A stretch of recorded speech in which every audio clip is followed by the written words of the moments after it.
क्या निर्जला एकादशी से कर सकते हैं एकादशी व्रत की शुरुआत? एकादशी व्रत करने जा रहे हैं तो जानिए ये 15 जरूरी नियम। हिंदू धर्म में एकादशी व्रत अत्यंत महत्वपूर्ण माना जाता है। यह व्रत जगत के पालनहार भगवान विष्णु को समर्पित है। हिंदू पंचांग के अनुसार एकादशी व्रत हर महीने के कृष्ण व शुक्ल पक्ष की एकादशी तिथि को रखा जाता है। ज्योतिष में हर एकादशी व्रत का महत्व अलग है, लेकिन ज्येष्ठ माह के शुक्ल पक्ष की एकादशी का महत्व और भी बढ़ जाता है। इस तिथि को निर्जला एकादशी व्रत रखा जाता है। निर्जला एकादशी व्रत कठिन व्रतों में से एक माना गया है, क्योंकि भीषण गर्मी में भक्त बिना अन्न जल ग्रहण किए भगवान विष्णु की कृपा पाने के लिए व्रत रखते हैं। निर्जला एकादशी को भीमसेनी एकादशी भी कहा जाता है। ज्योतिष मान्यताओं के अनुसार निर्जला एकादशी व्रत करने से समस्त पापों से मुक्ति मिलती है और श्री हरि की कृपा से जीवन में सुख शांति व खुशहाली आती है। निर्जला एकादशी 2026 कब है? हिंदू पंचांग के अनुसार ज्येष्ठ शुक्ल पक्ष की एकादशी तिथि 24 जून 2026 को शाम 6:12 पर प्रारंभ होगी और 25 जून 2026 को रात 8:09 पर समाप्त होगी। उदया तिथि के अनुसार निर्जला एकादशी व्रत 25 जून 2026 दिन गुरुवार को किया जाएगा।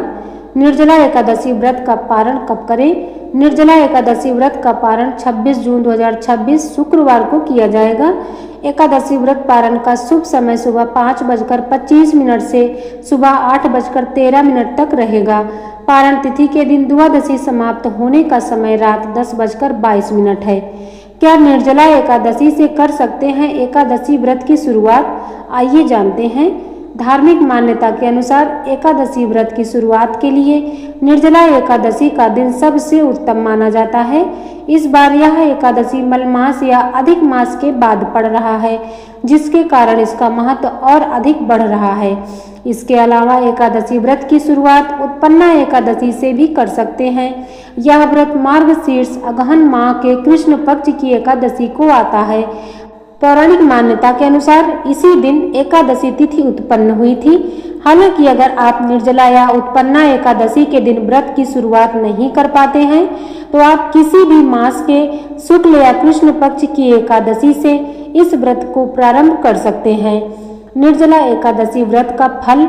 मान्यता है कि निर्जला एकादशी व्रत करने से सभी 24 एकादशी व्रत के समान फल मिलता है।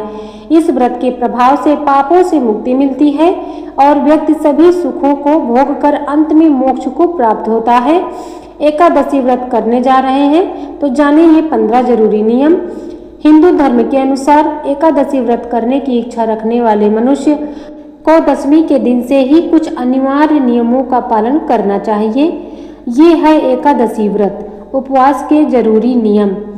दशमी के दिन मांस, लहसुन, प्याज, मसूर की दाल आदि निषेध वस्तुओं का सेवन नहीं करना चाहिए। रात्रि को पूर्ण ब्रह्मचर्य का पालन करना चाहिए तथा भोग विलास से दूर रहना चाहिए। एकादशी के दिन प्रातः लकड़ी का दातून न करें। नींबू, जामुन या आम के पत्ते लेकर चबा लें और अंगुली से कंठ साफ कर लें। वृक्ष से पत्ता तोड़ना भी वर्जित है, अतः स्वयं गिरा हुआ पत्ता लेकर सेवन करें। यदि यह संभव न हो तो पानी से 12 बार कुल्ले कर लें, फिर स्नान आदि कर मंदिर में जाकर गीता पाठ करें या पुरोहित जी से गीता पाठ का श्रवण करें।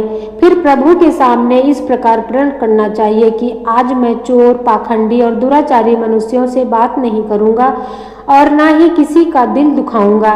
रात्रि को जागरण कर भगवान का कीर्तन जरूर करना चाहिए। तत्पश्चात ओम नमो भगवते वासुदेवाय मंत्र का जाप करें। राम, कृष्ण, नारायण आदि विष्णु के सहस्त्र नाम को कंठ का भूषण बनाएं।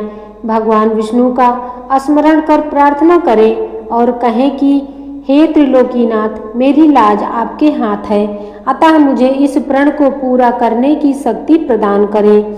यदि भूलवश किसी निंदक से बात कर भी ली तो भगवान सूर्य नारायण के दर्शन कर धूप दीप से श्री हरि की पूजा कर क्षमा मांग लेना चाहिए।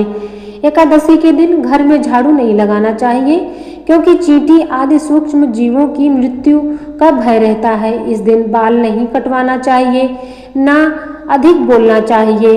अधिक बोलने से मुख से न बोलने वाले शब्द भी निकल जाते हैं। इस दिन यथाशक्ति दान करना चाहिए, किंतु स्वयं किसी का दिया हुआ अन्न आदि कदापि ग्रहण न करें।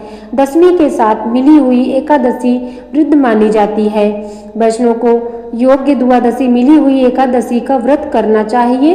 त्रयोदशी आने से पूर्व व्रत का पारण करें। एकादशी 11 के दिन व्रतधारी व्यक्ति को गाजर, सलजम, गोभी, पालक इत्यादि का सेवन नहीं करना चाहिए। केला, आम, अंगूर, बादाम, पिस्ता इत्यादि अमृत फलों का सेवन कर सकते हैं। प्रत्येक वस्तु प्रभु को भोग लगाकर तथा तुलसी दल छोड़कर ग्रहण करना चाहिए। द्वादशी के दिन ब्राह्मणों को मिष्ठान दक्षिणा देना चाहिए। क्रोध नहीं करते हुए मधुर वचन बोलना चाहिए। किसी का दिल नहीं दुखाना चाहिए।